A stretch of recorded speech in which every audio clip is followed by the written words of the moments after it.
Shalom shalom bakunzi bacu nkuko twabibabwiye turi ku bikorwa bidasanzwe kandi bikomeye cyane.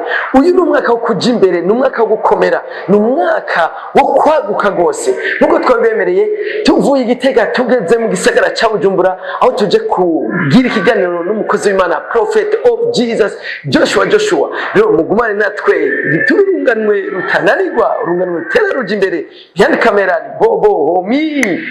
Turinjiye turabe Prophet. Mwaramutse canke mwiriwe bivanye naho umwe wese ari, mwamaze kubona muri kumwe na Irambona Guillain. Turi ku bikorwa bidasanzwe kandi bikomeye cyane. Uno munsi turi mu gisagara ca Bujumbura aho twaje kuraba umuvugishwa n'Imana benshi muzi kuri Prophet of Jesus Joshua. Ni umukozi w'Imana yakuriye muri kino gisagara ca Bujumbura kuva mu buto bwiwe arahakurira, abandi bagiye bamumenya mu bihe yabayemwo vy'isi, aririmba indirimbo zitandukanye z'isi, ariko ubu benshi bamumenye ku gikorwa c'Imana inyuma yo kwakira umwami Yesu. Imana ikamuhamagara igikorwa kidasanzwe civuga butumwa n'ubuhanuzi mu gihugu c'u Burundi ndetse no hanze y'igihugu. Abandi baramumenye mu ishengero Sabaoth Church. Rero uno munsi benshi bariko baramubona mu bijanye ni ikorane ciswe ivyuzuye ndetse n'ihiganwa ryiswe ndagahende. Niyo mpamvu twavuye mu gisagara ca Gitega dushika mu gisagara ca Bujumbura kugira ngo tumenye vyinshi ku bijanye n'ibikorwa biriko birategurwa. Rero imbere ya vyose reka tubanze tumuramutse. Amahoro mukozi w'Imana. N'amahoro cyane, kandi by'ukuri niteka turanezerewe kwakira rero Guillain la Great Voice muri entertainment Gitega. Welcome. Merci beaucoup. Mukozi w'Imana, nkuko twebwe dusanzwe natwe turi mu gikorwa c'Imana, twagomba mubanze mutwakirize isengesho muri hano musanzwe mukorera. Mwami turagushimiye, Mana turagukengurukiye, urugendo rwabaye rurerure ariko wabanye nabo, natwe watuzigamye umwanya nk'uyu baruzi, turawukweretse. Dusabye umugisha kuri bo, uzagira iki gikorwa, uzagira n'umutima bafise mu gikorwa cawe, ugirire neza umuntu wese ariko aradukurikirana, reka bimenyekane yuko intango shasha itangwa nawe. Uyu muntu iyo bariko aradukurikirana yihebuye, reka intango nshasha ayironke kugira ngo ejo azovuge ngo umunsi ndakurikirana kiriya kiganiro keretse ko natahuye vyinshi. Isengesho ryarendiye amateka yanje, navyo bizokoma bigarurira icubahiro Yesu twasenze mu izina rya Yesu Kristo, amen. Nkuko mubizi urukundo n'agakiza nizo nkomezi zacu. Prophet, duhere kwa kino kintu, abantu hirya no hino ntibaratabura ingabire y'ubuvugishwa, ivyo Imana yabahamagariyemo kenshi. Ntibatahura ukungene Imana ikora muri bo n'ukungene Imana ibakoresha biciye mu iyo ngabire. Mbega nuhe muco mwotanga? Ni ikintu gikomeye cyane. Icyambere siko badashaka kubitahura, ariko niko batahawe ubumenyi buhagije kubijanye n'ivyo, kuko mu Burundi turimwo hatanguye ibango ry'ubwungere, ariko no kwemeza yuko David Ndaruhutse bita pasteur yari umuvugishwa yuzuye, kuko je maze kwicarana nabo n'abagendanye nawe. Ariko muri uko kudatahura bagiye bavanga amabango yose, bayabonamo ibango rimwe ryonyene. Ariko mu gitabo c'Abanyefeso gice ca 4:11 bivuga ngo amaze kuzuka yatanze ingabire, bamwe abagira intumwa, abandi abagira abavugishwa, abandi abagira abungere, abandi abagira abavuga butumwa, abandi abigisha.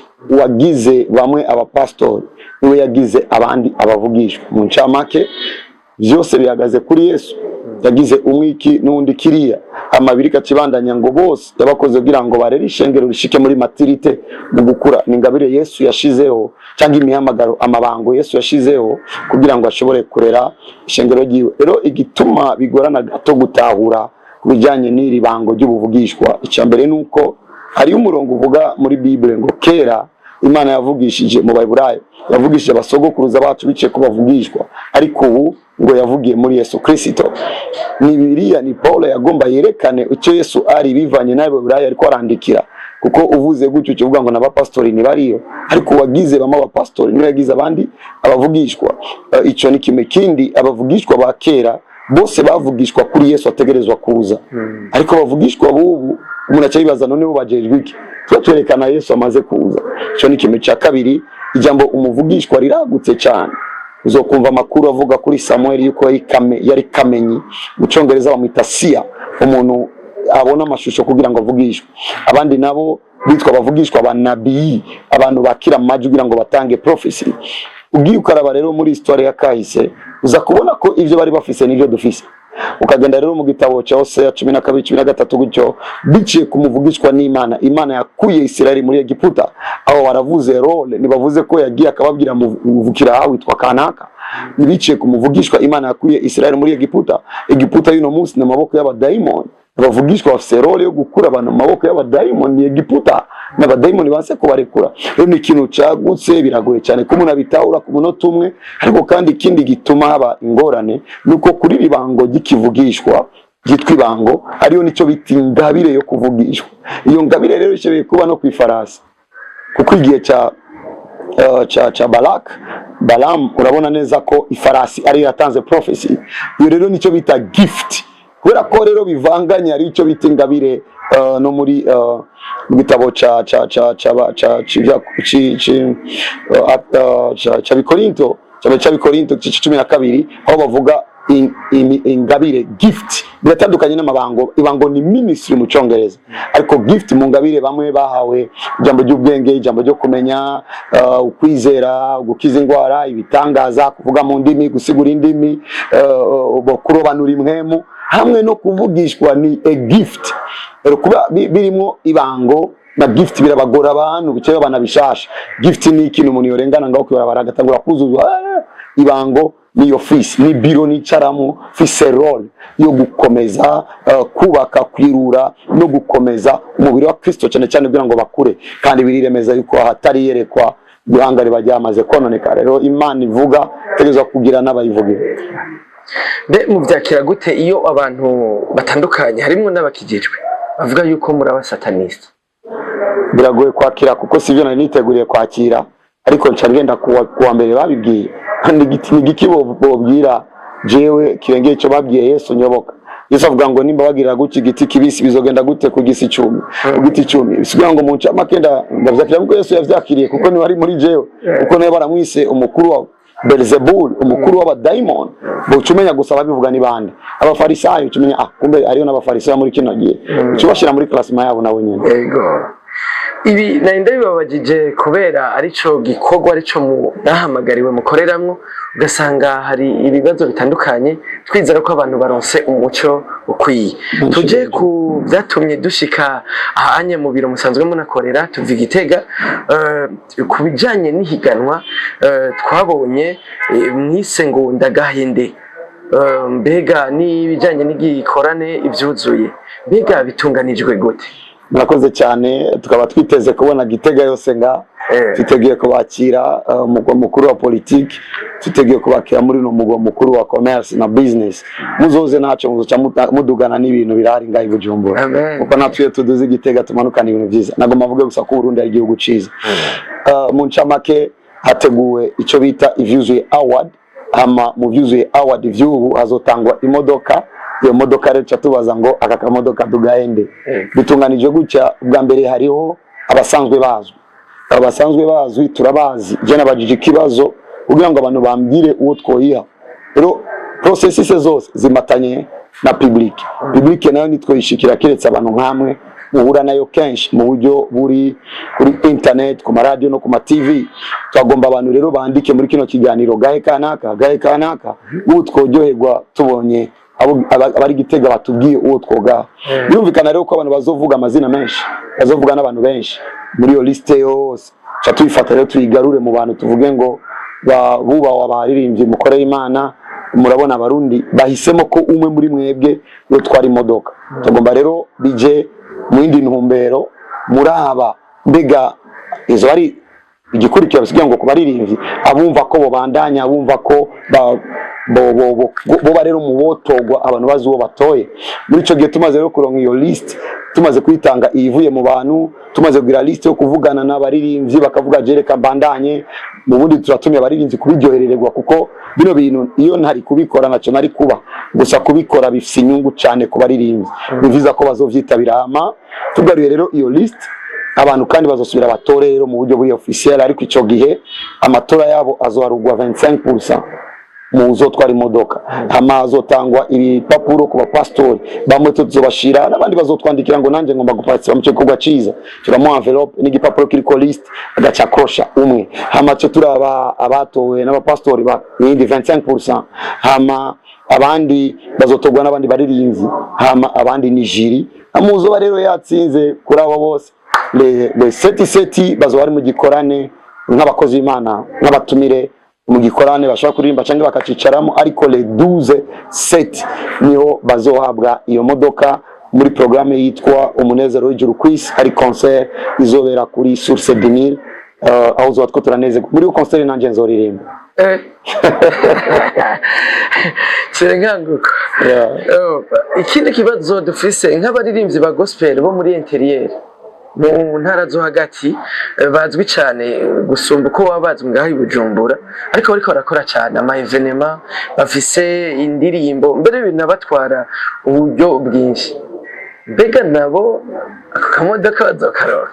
Yaje nabajije ndagahende nk'ubu babashize muri liste zigenda ipanga abantu rero batwandikira abo bamaze kubandika twe turi ngagira ngo muri abo banditswe ibihumbi by'abantu hazoboneke umwe, iyo yari ndagahende yabasanzwe bazwe, ariko twariyumvire turavuga nitwa bandanya dufasha bazwi abatazwi bobo, kuko abazwi tubikora kubera iki tubikora kugira ngo tubatere intege ko baraduhezagira, ariko abatazwi tugomba kuzana izindi talent, izindi ngabire zitigeze zironka inzira zibonekeramo, abo nabo ariyo cadre yabo byabo biherana n'itariki 30 z'ukwa kane, bisigura ngo barungika video kuri plus de 157 69 plus de 157 79 69 88 68. Iyo ndirimbo itegezwa kugira umunota umwe, imaze kudushikira twebwe muri equipe baca bayiduza kuri page ya TikTok, kuri TikTok ya Prophet of Jesus, ariko itariki zibiri z'ukwa gatanu haratogwa 28 muri zo ndirimbo 14 barap 14 z'abaririmba R&B cyangwa jazz, ama abo 28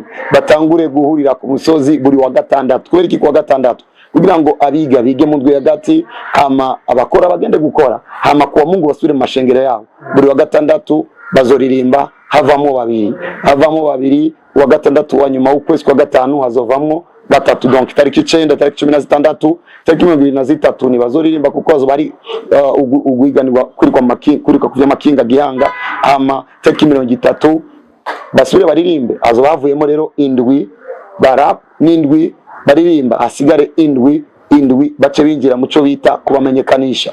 Indwi ya mbere bazotwagwa ahantu ari gihe twoza Gitega, ariyo tugenda Rutana, tugomba gusa tubatware ahantu boraba ikibanza ciratiro ci Burundi. Rero tugiye kuri mize Gitega muzo tubona tutagiye mize tugiye Rutana, hama indwi kurikira tubahuze n'umuririmbyi wa kera kaba kajyo ko kubatera intege no kubigisha, tubahuze n'umutama umwe wa pastori kaba kajyo ko kubabwira ukuntu bogira urugendo rero mu vy'Imana.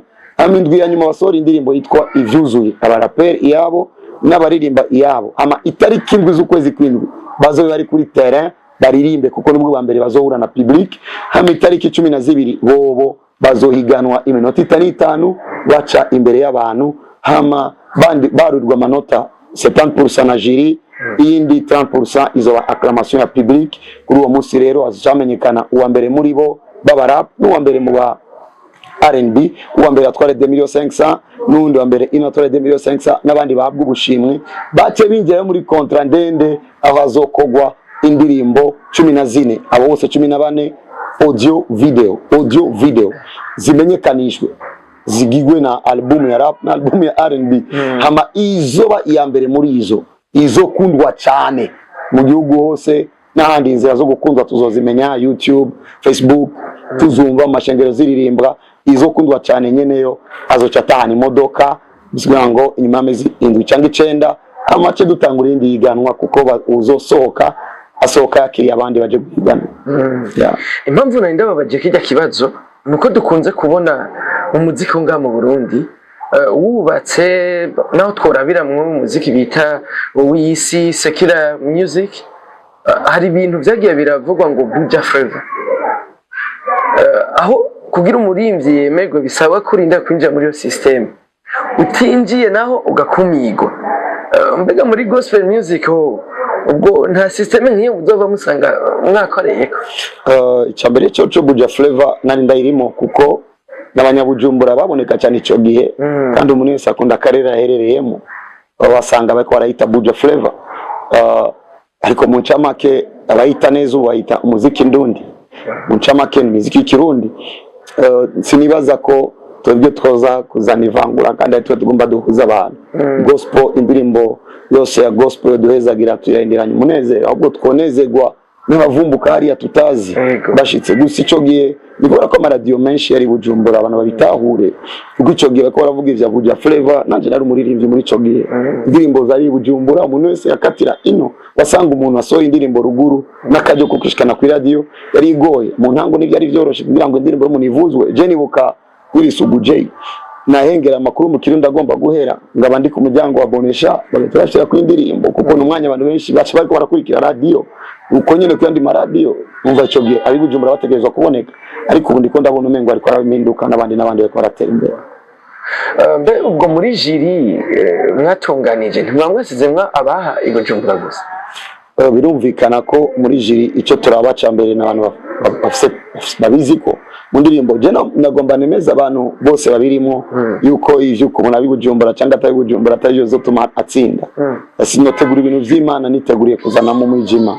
Ndi umuntu yigisha umuco, ama subwa mbere ngize competition bamaze kubona ku mutima wanje udahagaze ku kintu citwa kupendelea uko nimba igihe twashizeho abantu bo mu ntara zose mu bijanye na football, Gitega ariyo yatwaye, bisigura ngo abantu barazi neza ko ivy'umuco arivyo bituranga, kandi bizeye burya Imana ishobora kuba irazi n'uzo bitwara, kubera ko tudoshira amaso ku Mana iyumviriye ku muntu natwe twabikoresha. Ngira na makenga bafise ako kantu mwe muvuze ati gupendeleye babihanagure Yesu ko mengo yatanze agakiza mu Bujumbura n'abari ruguru n'abazungu, kandi twese agatwita abana biyo bamwizera. Ego kandi umuvugishwa wa Yesu bisiga ngo icyo nzokora kizitirirwa Yesu, kandi umuco two turashiramo wose ugaragaza ko Yesu ari umwami. Twumvise ko n'abapastori hari muce wabo ama pourcentage bafisemwo bazotanga amajwi. Mbega abapastori bo muri mu ntara zo hagati Gitega, mbego hari abo mwamwariyumviriye ko bazogire ico bakontribute muri ayo majwi? Cyambere twuguriye umutima ko abapastori bose bari mu gihugu kugira ngo bo nyine ubwabo bumve ko ari cyabo, bavuge ngo nzana ico gipapuro nanje. Ico ni cyambere. Cya kabiri, twebwe twe nyine tuzorungika mu bapastori batandukanye, ariko byo bavyiza umunsi wumva okay bacha tugira ngo nanje numva ko iyo ryanje rifise umuririmbyi numva ko yotwara uyu mupastori azobagaragaje ubumwe ko bino bintu bishwe gutwara umupastori umuririmbyi uri dishengero bishweka ko bitwara n'usengera muri dishengero birumvikane ko vyamabiba kenshi. Donc kuri twebwe na kajyo ahubwo muzotanga liste twinjiye muri partie ya finale azoba nimero hajya ya kajyo abungere abo tuzi nabo tutaza kavuga nanje ngombuko ariko kuri twebwe twifuza yuko ari Bujumbura ari Gitega aho banombre ya pastori kanaka bo habwo kugira ngo niba desordre de toute façon Gitega bazohabwa envelope, Ngozi bazohabwa envelope, Rumonge bazohabwa envelope, Bujumbura bazohabwa envelope. Namwe abo mutazobona na bazokuba banse kuko ari banavuga ngo ivyo navyo dushaka, kuko ibintu tuko turakora hariyo n'umuntu bivanye n'ukuri yumvira yibaza ngo ni vya shetani. Sasa imitwe y'abantu rero arindira umwanya kuko ari umuntu ashoboye kuba arindire igihe cyo gutahura. Yes, muravyumva bimwe mwadutuma niko turiko turabikora, kuko twama tubabwira yuko turiko bikorwa bidasanzwe kandi bikomeye cyane. Bujumbura twashitse, namwe nimwitinye. Igitega hari abarimvye ariko barakora gose ba Clovis King bakora mu evenement manini nabo bashike. Ikibazo tujya kurangiza nagomba kubaza, mbega gutora umuririmbyi kubera twari ijya modoka baca ku mashene ayahe, ama commentaire baca ku mashene ayahe? Icambere shene yose nakoze ku ikiganiro kuko ninganyene na bajije nibo ducako, hama tuzarura amanota kugeza itariki 20 z'ukwa gatanu kubijanye n'abasanzwe bazwe. Tuvuga ngo tuko turakora ibiganiro abo nibo mbere bazokwakira n'udupapuro twandika tora rero, ariko aya majwi yose n'ubunyene batangure tuko turandika kuko twokenera ko biba bigira impact nini. Tuzatanga na affiche ntoya abantu babandanye batora hama umujournaliste wese twakoranye ikiganiro cyangwa yagize publication azoba mu observateur mu gukora première liste kuko nibazo tubwira liste yavuye wanje ni amace dufata tuvuge ngo abatoye naba uku tuzonavuga kuri no chano hato aba kuri no chano hato aba kuri no chano hato aba binini hataraba journaliste babishize ingomezi ngo bishikira abantu bishobye kubarukira hagufi cyambere twuguriye imiryango abantu bose kugira ngo baze dukorana ariko kandi uko babona uyu mutima wa kino gikogwa nico giye nyaco cyo kuvuga nimba turi muri entertainment nimba dushigikira indirimbo hari yageze ko dushigikira ubushigikira indirimbo kugira ngo zizogwire ahubwo tuvyagure tuzogira amanama menshi cyane n'inyuma y'igikorane kugira ngo tugende twagura bino bintu bibe binini naberetse mu kuduga ndavuga ino ni office nini ngomba izobe icumba ca advancement of the kingdom aho nzoramura n'abajournaliste bari mu entertainment naro navuze ko ariyo surprise izoba ku bajournaliste bazoze le 12 ndabiteguriye bazozere duze kimwe narakivuze navuze ngo umujournaliste azombwira amazina menshi y'abaririmbyi ashoboye gutahana akantu abandi nabo turindire turabe ni surprise ndashoboye kuvuga umujournaliste yavuze cyane ku bya gospel abantu bakamutora bantu bazotana envelope umunsi abantu bazogenda bafungure baryoherwe batera imbere bategwa intege mu cyama ko gufungura barafungura ariko tuzabatera intege ndumva abantu benshi roduze channel seti bazotaha bavuga ati by'ukuri umuvugishwa arakabona arabaye muri kino gihugu cy'Uburundi Imana shigo hejuru natanganikira irabivuga nikora kwita sohora ijwi nizuba yo icenga rirabivuga nikora kwita sohora ijwi uko ari umuvugishwa n'ivyaremwe biramenya ini entité spirituelle birashoboye no kuba bindengeye nanje kuko wanshize warakomeye kurutaho ngeze mu gutahura kuri uyu munsi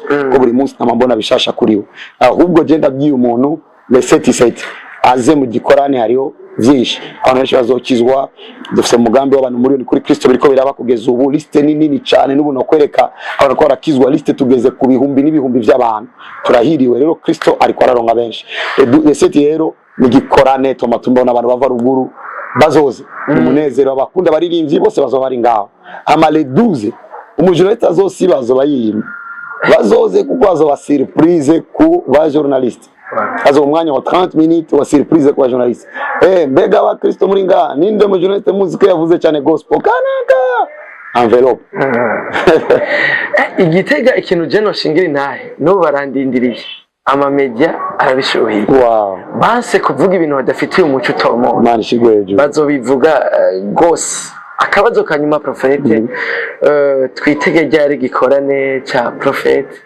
mu ntara nziza yacu ya Gitega n'indarano nkunda Gitega harimo nikora ko abantu batabizi le seti ya mbere ivyuzuye ya mbere yabereye Gitega le seti 2017 nari Gitega yari movement iteye ubwo gendo baza abantu babaye muri cyo gikorane harabaye ibitangaza bitigeze bivugwa hari abantu n'ubu bari muri ministry abakozi b'Imana bakirijwe Gitega ariyo movement yagurutse ari abapastor ubu bagurutse muri cyo gikorane ariko rero urumva intambara nizobura shitani yagize ubwoba ubu rero Gitega ndinga jewe ndubaha cyane abakozi b'Imana bose bakora korera Gitega kandi muko murafasha cyane byo bavyiza tubikoze mu runani mukavyorganiza tukabikorera hamwe tugakora igikorane cy'amateka abantu bakabohoka abantu bagakira vuba cyane umwaka utararangira ndaje Gitega dukore Kristo ndazi ko benshi bazokizwa amen mu bintu muranda bashingira kintahe muranda ati je Prophete twegeze gura mu ikorane ibugendana asenga hamwe na je ngira ubwoba tazohava ari muri jene mu mbore ndabivuge azohava fa ngira muravyibuka rero bugendana burya abantu nibabizi bugendana na duze yo ndanagwara malaria burya nibabimenye ariko kwa muganga singeze njayo amanga ngenda mu gikorane ngaca numva umuntu nakize ngabwiye Imana ikwirangishikira gikomeye cyane ari mu ntango y'ibikogwa Imana igakiza umuntu nanje namusengeye nyifise faiblesse mva bugendana ngenda Gitega no Nyabututsi aho nagiye muri plein évangile ko abantu babizi n'abatije muri plein évangile Gitega niumva ko namazi menshi n'abatirije Gitega is my home is my home rero karibu Igitega bizoba ari umugisha udasanzwe koze cyane rero Prophete tubashimire cyane ku mwanya mwaduhaye jewe ndabashimiye kandi anabasengera n'umunsi zoba natanguje ministry USA mukagomba ikiganiro Imana izomaze kuba n'umuryango wo gushikayo kuko uyu mutima wo kuzakwakira ikiganiro nga umutima wagutse ni professionalism Yes, bakunzi bacu, bakunzi ba Salcom TV1, ntimwibagire kugira subscribe, mugire na partage kugira ngo ikiganiro gishike kure. Tuguma tuvuga ko turi ku bikorwa bidasanzwe kandi bikomeye cyane. Mwari kumwe na Irambona Guinée, behind camera mwari kumwe na Bobo Homi. Imana ibahezagire, mugumane natwe. Ndagahande ivyuzuye duhure i Bujumbura. Mwarahezagiwe.